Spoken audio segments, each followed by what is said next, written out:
Australia? Sydney. Sydney. I heard of a monastery called Wat Yannasangwararam. Is that what the Indonesian lady? Different one. Indonesian lady have a son. That's right, Pat Larry. Yes, in Wat Yannasangwararam. Were you ordained in Australia? Ordained in Ubon with the local church. Nong Papong. In Berlin, the super church.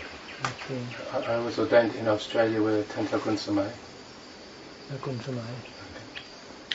Is it this a branch of Wat Tapong? What Buddha Dhamma? Yeah, thinking about it, applying, but not official, affiliated. And one Thai. เคยมาอยู่ที่นี่นะครับเพิ่งออกมาจากโรงพยาบาลครับเมื่อ2 อาทิตย์ที่ผ่านมาอยู่มา2 พรรษา And due to viral overseas? Yeah, the Pacals. From Australia. Planning to ordain him in Thailand? Yes, planning to ordain back in Australia as a seminary first. 1 year. So what is your purpose of coming to Thailand? To pay respect to the Ajahn. So we visit different monasteries. This is not your first time, I saw. No, we go almost every year. Every year. How many years have you been ordained? 15 years. 15. And you? 10. 10 years.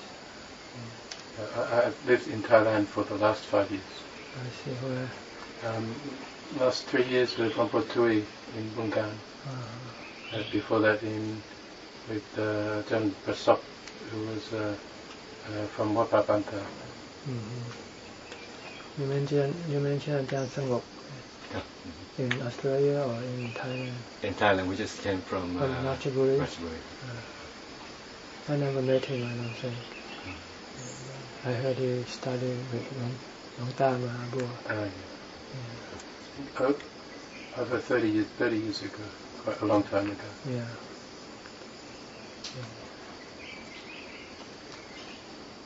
So what can I do for you?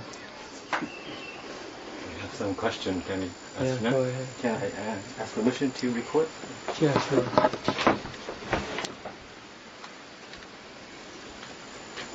เดี๋ยวญาติโยมฟังไปก่อนก็แล้วกันนะ Go ahead. Okay. First is we hear some Kruba Ajahn says that the Appana Samadhi and Jhana is different. First we've heard before, but recently they say it's different. I was wondering how is it different? And they say Appana is more crucial for Magga Phala and Jhana not so. What is? I think Appana is the fourth jhana. So if anything before that is still not considered to be Appana, because there is still some activities and some mental activities. And when you reach the fourth jhana, you have just the merely knowing ubekha. So that's where you want to get to. You want to continue on when you meditate and you start to experience some joy, some raptures, some happiness. You shouldn't stop there. You should continue on focusing on your meditation object until your mind eventually drop into calm. And when that happens, then the mind just becomes released and just doesn't need to be controlled. It just becomes rested. You don't have to do anything. Just merely know. That's when you get to see the true nature of the mind, the one who knows when we are clear. If you're using anapanasati, your breath will become finer and finer as you concentrate, until eventually the breath might seem to be disappear. At that point, you just keep on focusing on the disappearance of the breath, the emptiness. Because some people, when they get to that point, they start to think that if there's no breath, I might die. Fear might come up. Yeah, so they want to grasp for the breath, and when that happens, the mind become more active rather than become inactive.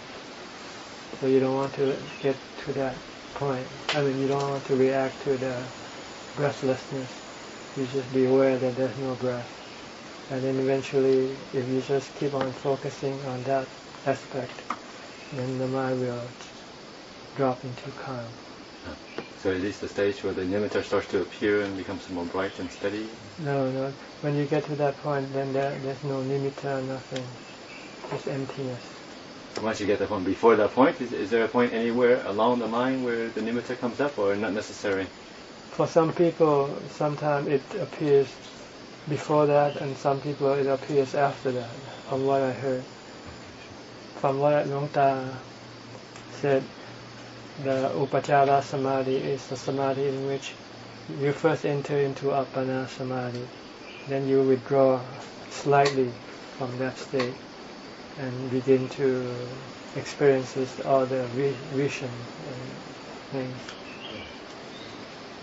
But for some people, they say they haven't got to Appana, they start to experience some nimitta, some vision also. So this is what I heard. I personally never have any vision, so I don't know. But it's not important. Vision is not important. What is important is to have this peace of mind, this contentment that arises from this jhana state, ubekkha. That's what you want. Ubekkha meaning your mind becomes neutral. It doesn't have any emotional condition, whether like, dislike, fear, or delusion.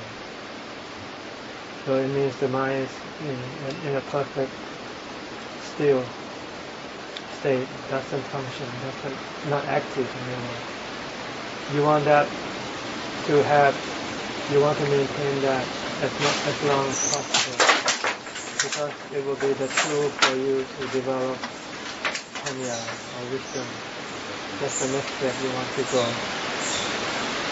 Because when your mind is calm and peaceful and neutral, you can withstand your defilement. The goal is to get rid of your defilement. And the only way to get rid of your defilement is to resist not to do what it tells you to do.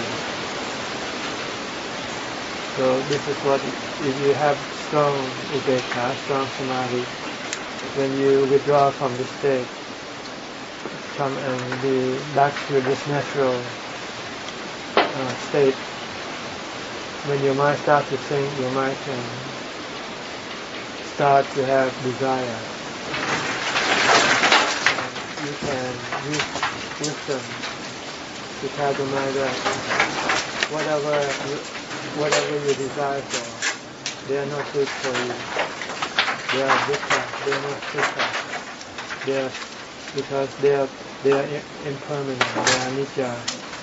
The happiness, the benefit that you get from doing what you want to do or getting what you want is only temporary. And then once you have it, it disappears. And you want more of it. So you become addicted to what you want. Like people smoking cigarettes. When you have desire to smoke, you thought having a cigarette will make you feel good.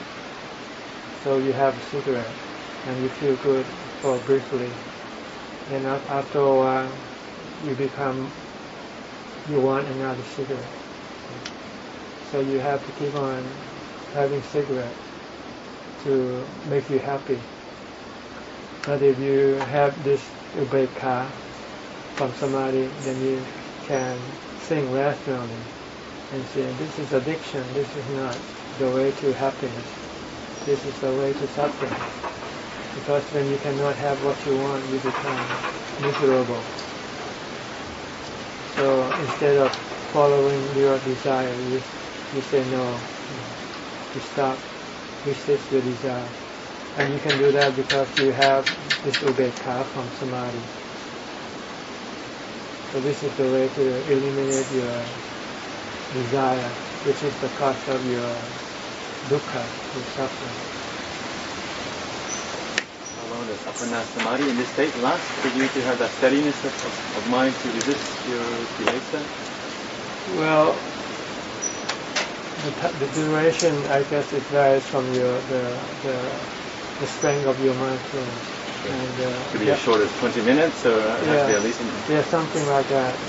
At least 10, 20, 30, 40, 1 hour. It depends. I guess it increases gradually as you develop. When you first started, you will get a brief encounter, which we call kanika samadhi. Your mind drops into calm, and then due to this new experience, you become excited. You lost your mindfulness, and it withdrew. But next time you know to be more mindful, and just to be more, just to simply be aware of the experience. Then the mind will then remain rested longer. And if you do more of it, then it will become more, it will last longer.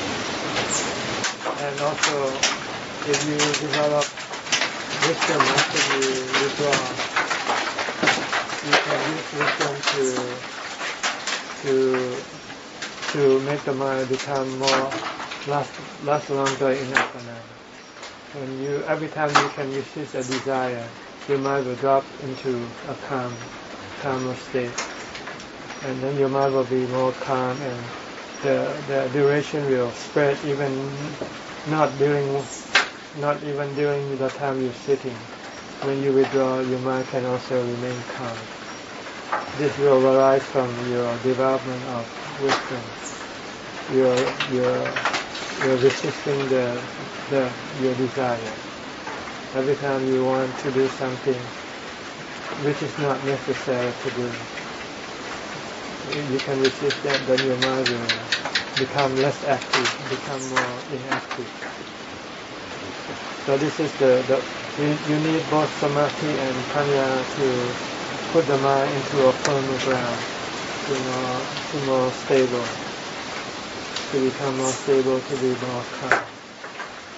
But when you first started, you don't have the ability to use panya or wisdom, so you need just to use the mindfulness to maintain your mind from wandering, thinking about this and that, to bring it into calm first. Once you have calm, then you can use this calm to develop panya, to stop your mind, your desire. And when you can get rid of your desire, your mind becomes firmer and more peaceful. So this is the process of building up this peace of mind until you eventually get total peace of mind all the time. You don't have to go into samadhi, because the reason why your mind is not calm is because of your desire.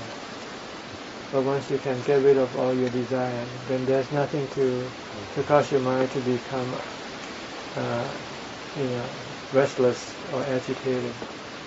So your mind can become calm without having to go into jhana. You seem to imply, Paul, that apana samadhi develops wisdom naturally, so you don't have to contemplate anything specific like the body or anicca, dukkha, anatta or anything? Or? No, you have to do that. I only mentioned just now. If you listen, I was telling you about anicca already. When you desire for something, you have to look that the object of your desire is a temporary object. It don't last. Like a cigarette, it's only after you smoke it, it's all gone. Then the happiness that you acquire from the smoking also disappears. So you will have a new desire to have another cigarette. So this applies to everything. I'm just using a cigarette. You can apply to a human body. Like when you have sexual desire, it's the same thing. It's like having a cigarette. You want to have sex, but that person that you have sex with, they'll get old and they'll die one day. They'll leave you. Then what happens? Then you have to get a new body. Like getting a new cigarette. But you can also look at the asukha aspect of the body to conquer your desire. Because the desire arises from looking at the beautiful part of the body. So if you look at the not beautiful part, the repulsive part of the body, then it can stop your desire. So you still have to contemplate this thing. If you contemplate the body, you have to contemplate three or four aspects. One is the impermanence. The body is constantly changing. It's temporary. It's not lasting. It's not forever. So the body will progress from getting sick, getting old, getting sick, and die. So you want to teach your mind not to cling to your body, because when you cling, you will become unhappy when the body changes from better to worse, from good to bad. So you want to be forewarned of the real situation with the body. That the body is not going to be like this. It's going to get older, and it's going to get sick, and eventually it's going to die. So you want to look at the decomposition of the body also after it dies. So you can have this true picture of the destination of the body, where this body will be in the future. And not just your body, the body of everybody that you come into contact with. You can use this also to restrain your sexual desire. Every time you see a beautiful person, think of the time when they died. Right? During the time of the Buddha, there was a monk who the Buddha told to go and visit the corpse of a beautiful woman. She was a prostitute, I think, famous for her beauty, but she died. So the Buddha said he knows that this monk still have this sexual problem. So he tells him to go and visit this corpse, to go see the corpse of this beautiful woman. Once he got to see it, then he can eliminate his sexual desire. So this is body contemplation. Anicca, repulsive, asukha, also anatta. You have to go through all the 32 parts so that you can clarify to your mind that there's not any single part of the body that is you. If you can get every part and separate them into different places, you know, put the hair out one place, put the skin, the nail, the teeth, and all the organs, and ask them, is this you? Is this you? The hair you? Is the skin you? Is the teeth you? Where am I? You know? So you can see clearly that in this whole body there's no you. There's no I, me, mine, or myself in this body. And you can also look at the decomposition of the body, that eventually this body will return to the original state, which is the four elements. The body is composed of the four elements. The air that you breathe in, the water that you drink, the food that you take is the earth element, and the fire is the what you call the reaction of the three other elements that creates the fourth element. When you eat, your body becomes hot, right? So this is one, you want to look at the body as just a four elements, coming in and going out, coming in and going out. And one day it will stop. When the process stops, then the body will then decompose and return all to the four elements. So this is basically the body contemplation. Because when you do this, when anything happens to the body, your mind will react negatively if you don't contemplate. When you get sick, your mind will become unhappy because you want the sickness to disappear. But you have to, if you contemplate, then you know that this is part of the body. The sickness is part of it. There's nothing you can prevent it or stopping it from happening. And when it happens, you cannot tell it to go away because it's anatta.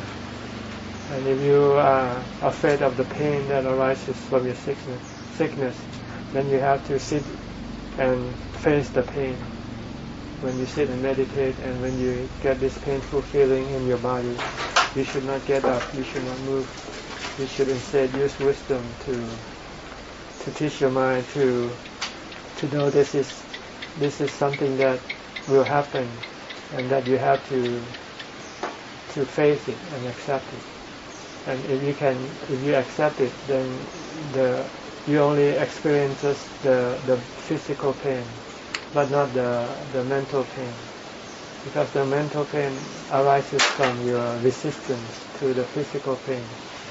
When you have desire for the physical pain to disappear, you're creating another pain, which is the mental pain, which is a lot stronger than the physical pain. The pain that you cannot withstand is not the physical pain, but the mental pain. But once you can get rid of your mental pain, you'll find that the physical pain is bearable, that you can live with it.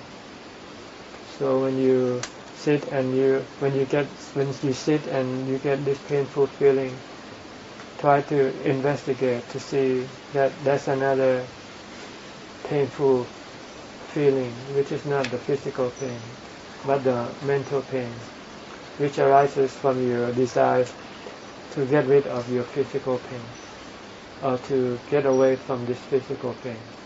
So you have to stop this mental desire. You must tell yourself, you're going to have to stay with this pain. It's not as bad as you think. You have to learn to like it instead of hate it. So do you encourage your practitioner to sit with dukkha as long as they can? Or? If you want to pass the test. These are all tests that you have to go through. The Asupha test, the Anicca test, the painful test. Because this is something that will happen. And this is what will keep you from, put you to keep continuing rebirth. Because when you want to get away from this pain, your mind is already going to another existence. You have to stick with the present existence. Don't leave the present existence.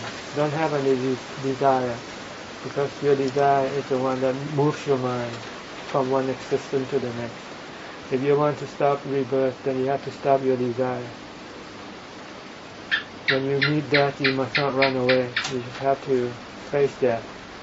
Because death is not you. Death is just the body. But you don't know that. Your delusion made you think that you are the body.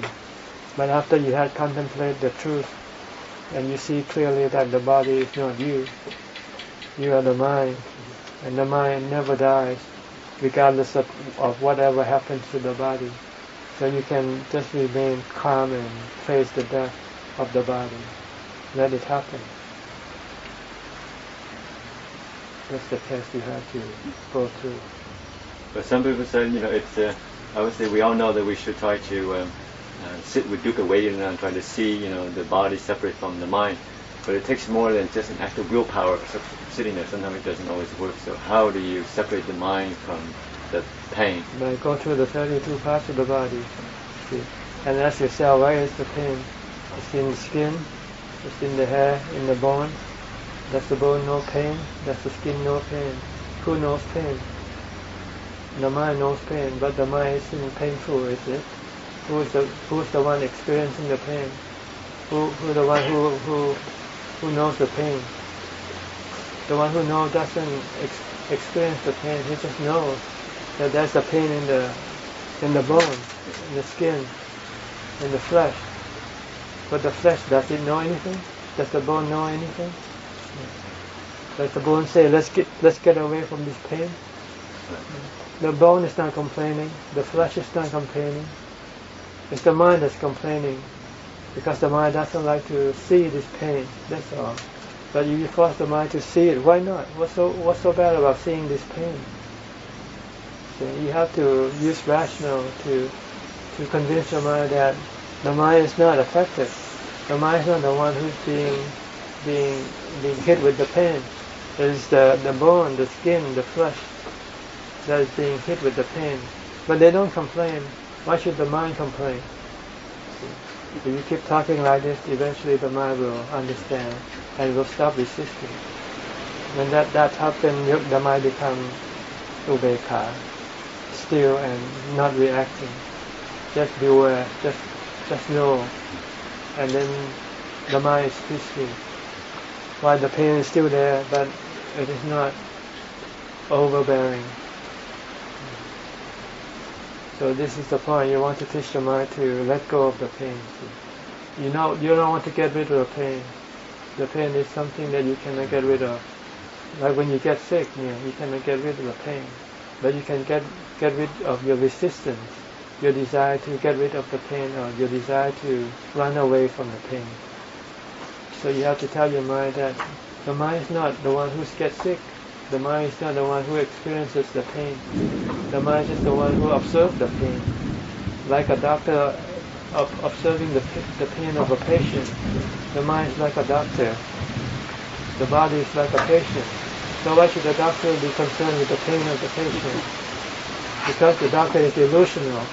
You think he's the patient, see. So you want to separate the doctor from the patient. So you need to do the contemplation in real time. Before the pain appears, you're only preparing yourself.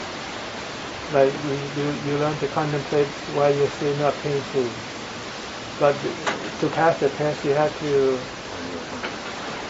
face the pain and then use this contemplation to convince your mind to leave the pain alone. Once the mind understands that it is not the one who experiences the pain, it is the body, and the body doesn't complain, why should the mind complain? When that happens, the mind will stop resisting. The desire to want the pain to disappear will disappear. Then the mind becomes peaceful, right in Appana Samadhi. So this is the body contemplation, 3 or 4 aspects of it. You have to contemplate the impermanent, the painful aspect of the body, the repulsive aspect, the anatta aspect. This is more or less. Once you have done this, you have finished the body part. Then you can go into the next phase. You go into the mental part, because there are still defilements in your mind. Aside from the defilements in the body, the mind also has that attachment to the defilement in the mind. Like atta, a self. Where is yourself? You think there's I, me, and myself. Where is it? You have got rid of the body. You know it's not in the body. So where is it now? You say it's in the mind. But is the mind really the you, or is it the mind just the knower? So you have to go and investigate the mind. Some Ajahn said that once you separate the body and the mind, then that is Sotapanna. The other people say once you separate the body and mind, that's just going into jhana. It depends how you do it. If you use mindfulness, it's just jhana. Right. If you use wisdom, it's in Mat is Sotapanna, Sakidakami, and Anakami. 3 stages. These 3 stages involve the body as the object of contemplation. If you can get rid of your sexual desire, then you have reached the Anagami stage. If you have got rid of the fear of death and fear of pain, that's the Sotapanna stage. And you go step by step, or can you go straight to Anagami? Or? Well, you have to go through the stages, because the what you call the complexity or the hard the difficulty varies. The Sotapanna stage is easier than the Sakadagami and the Anagami stage, at least according to the scripture. The scripture says you have to go through the Sotapanna before you can enter the Sakadagami and the Anagami. So the object of your contemplation for the Sotapanna is the elimination of your desire, your fear of death, and your fear of pain. Once you have done that, then you will then have to eliminate your sexual desire. How do you know for sure, Paul? Because some people think, they've been practicing many years, meditating 20 years, and I'm a Buddhist and I have faith in the triple gem and I'm not afraid of death. How do you know for sure? Because sometimes you say, you might feel, but then when the time comes, you feel you're afraid. So. Well, you have to test yourself. If you still have any fear, then you feel you haven't yet accomplished. So you have to go find a church where you think you are afraid, and to prove decide whether you're really afraid or not afraid. That's why monks have to go live in the forest, be surrounded by wild animals, go into a cemetery. And if you want to know whether you have let go of your pain, physical pain, you have to sit and let the pain let the pain develop and then disappear by itself. Okay, so I have to wait till pain disappears. Not also, and also that you also have to experience peaceful. And you have to know that you have got rid of your desire to get rid of the pain. The goal is to see the Four Noble Truths in all this. It always involves the Four Noble Truths. That is, when you have fear, that means you have desire for living. You don't want to die.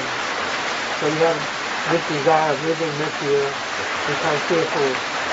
And if you can get rid of this desire to live, then this fear of death will disappear. So you only know this when you face death.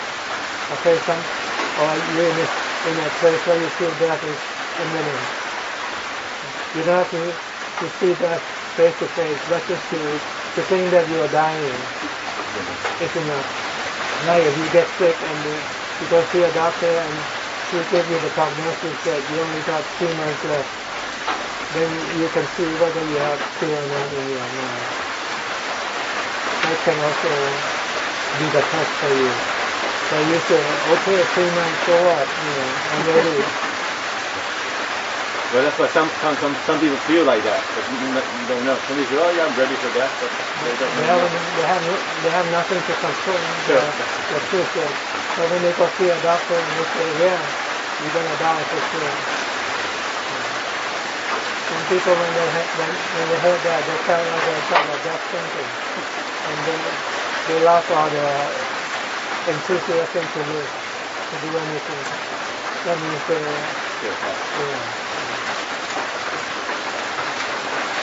You're saying that the upeka from deep samadhi is very important for the contemplation. But if we haven't got that level yet, is it still important to do some contemplation when we sit and walk to help prepare?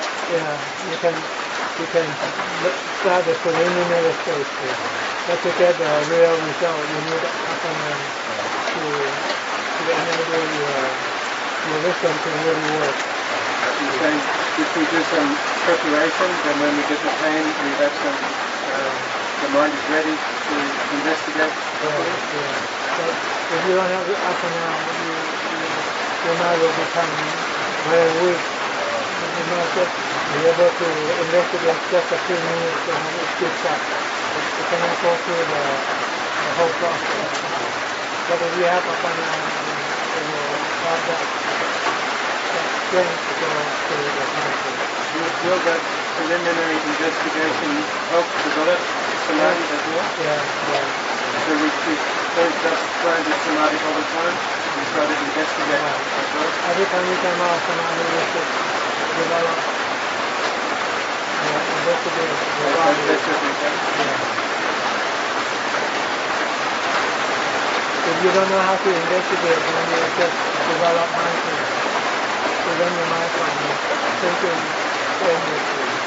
And we can try to investigate in our normal life. If we see kilesa come up, we try to not follow it. Some of the kilesa you can get rid of it. It's strong. The kilesa have different strength. Some kilesa you can use the certain state of mind to get rid of it. But some they are not stronger than you. And you need to develop more mental state in order to be able to get rid of it. So if we have a kilesa that is too strong for us and we follow it, what should we do? At least be mindful that we're doing it, or try and fight as hard as we can? How do we deal with the situation where we have a kilesa too strong for us at the time? Try to resist it as best as you can. And you can accept that you're still under the distillation. And you can then put your aim at distillation that I'm going to have to fight and get rid of this. So you want to find out what is necessary to get rid of distillation. Usually it's either the impermanent or anatta or dukkha or asukha. It depends on the object of your requirement. If you still attached to drinking coffee, for instance, and you say, look at the coffee you drink.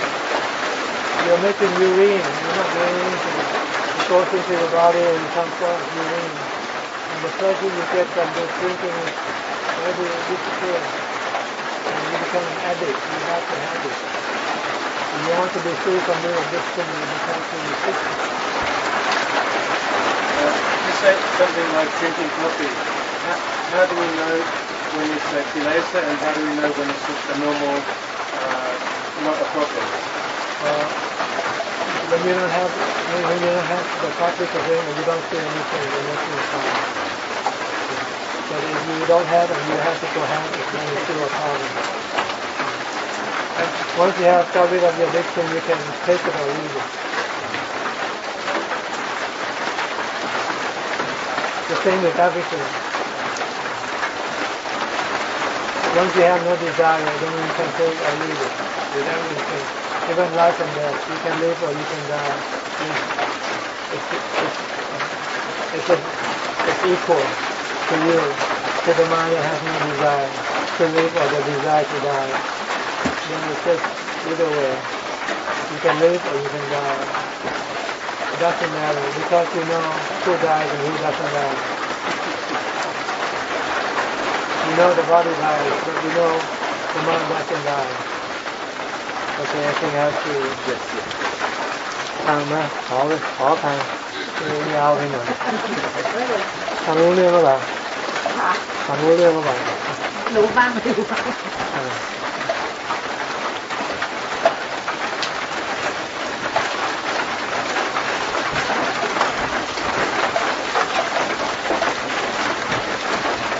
เดี๋ยวจะให้หนังสือเขาก่อนนะเดี๋ยวเขาจะได้ให้เขาไปได้นะแล้วใครอยากจะถามอะไร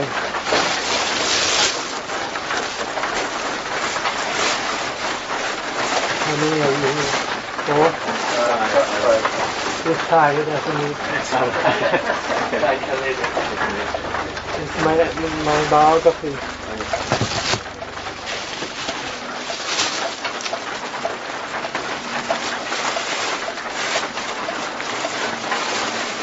some of my teachings people will come here and stuffเดี๋ยวถ้าอ่านหนังสือไทยไปก็แล้วกันนะ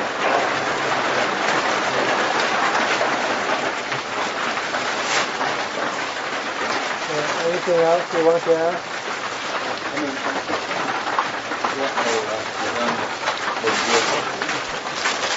I just read the book, Mara, and we talked about fasting a lot when we were younger. Yeah. I don't know if you still do. No, I don't do But I found when I did it, when it's very good for meditation, Yeah.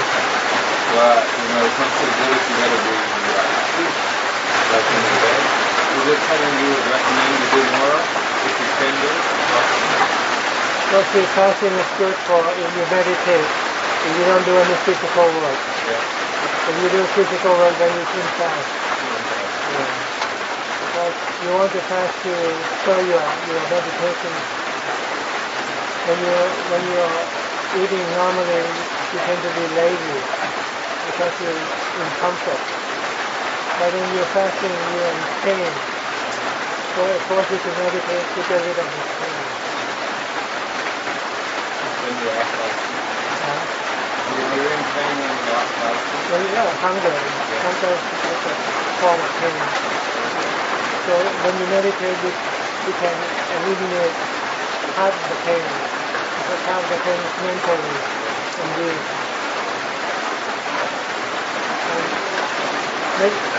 Fasting is not the end in itself.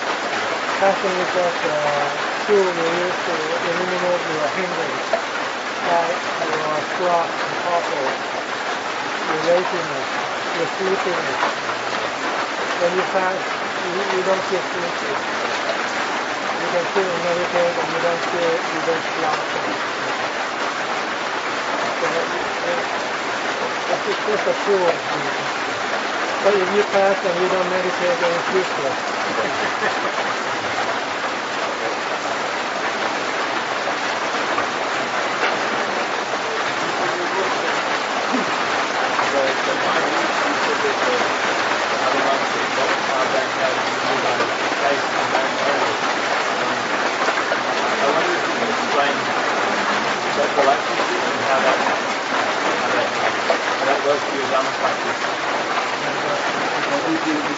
When you in the book when you say Loka Banka, he didn't really know the other monks very well. He just knew their faces.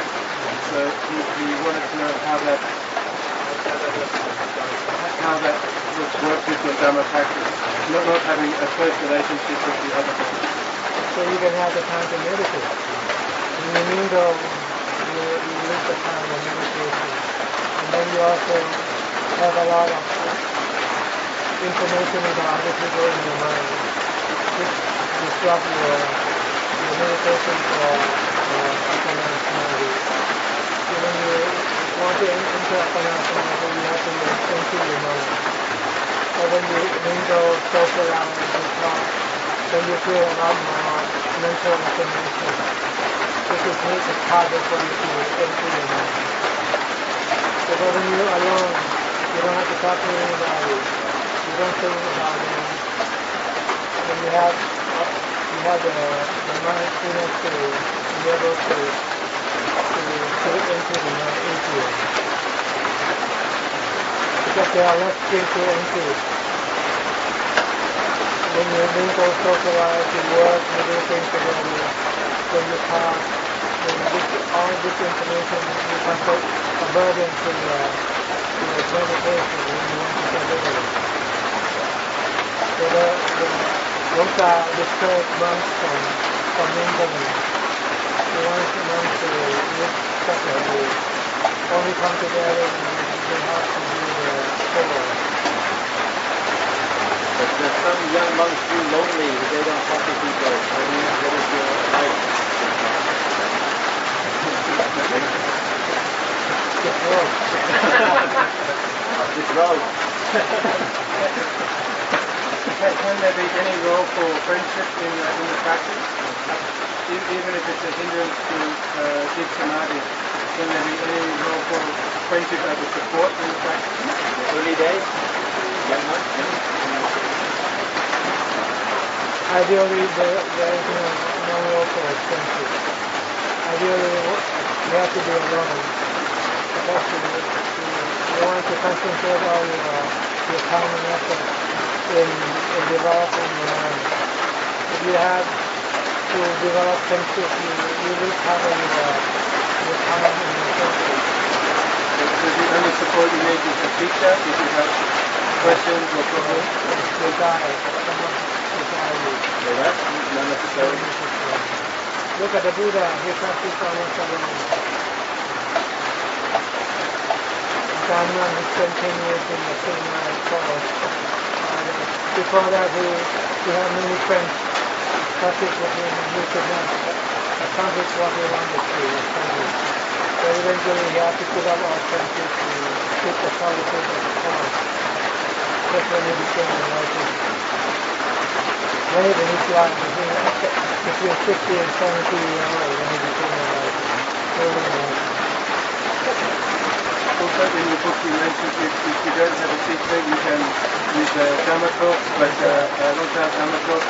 Do you think it's important to have some relationship with a live teacher who can answer questions for you? A live teacher is like a live doctor. A book telling you how to treat the body.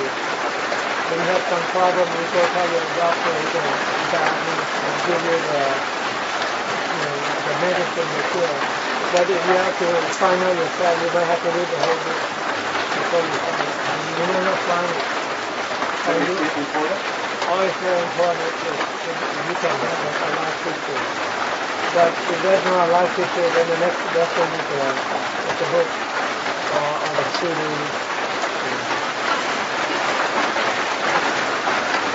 Some Abhijato said that the body is key to Magapala. And you think that's the case? Because it's the first two steps mentioned, and you have to go through the body. Before you can go to the fourth stage, you have to go first through the body. You have to get rid of the five samyojana, the petals. They're all about the body. Sataya Tithi is about the body, and the kanda, the way the physical thing, this is the body place. Then the sexual desire. Sexual desire is also the body. The other is like in this role,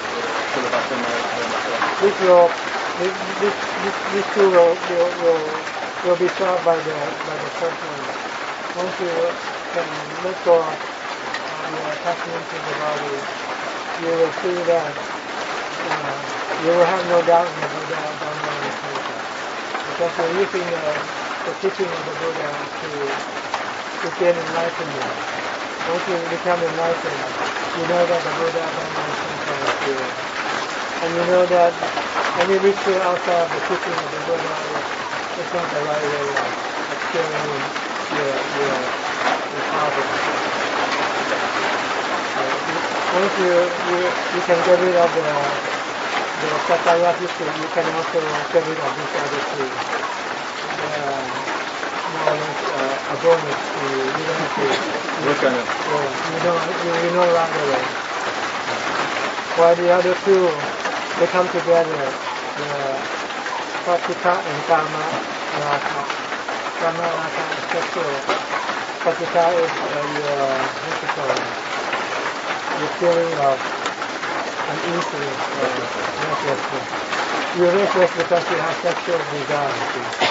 Once you get rid of the sexual desire, your mind becomes peaceful.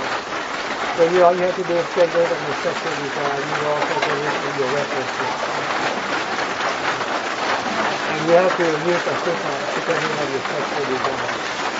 Every time you have sexual desire, think of a corpse. Think of the affected body. You can all the 32 times. Then your sexual desire will disappear.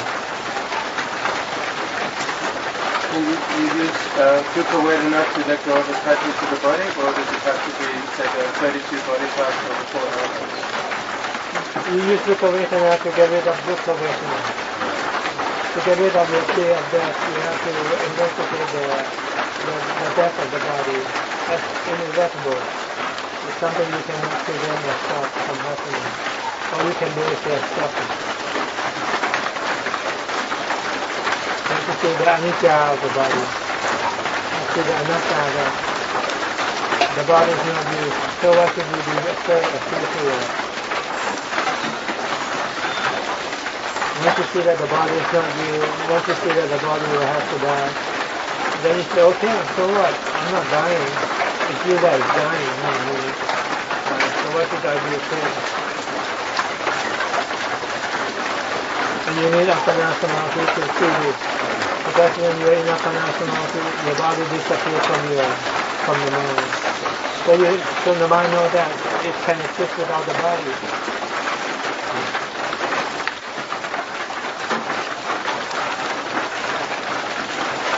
Okay? I have one more bit about Kuba Henry, the Indonesian monk. Yeah, he was here before. He used to stay in Australia. He was wondering where he used to. Have you seen him in the last I haven't seen him in many years. Since he left here, he never came back. I think he left here and he went to stay in Wakabanta for a while. And that's the last time I heard of him. I think his mother wanted him to go back to Australia. He was in Australia, but I haven't seen him for years. I just wondered if he'd come back when I thought he was. I think he has some issue with being an Australian citizen or something like that.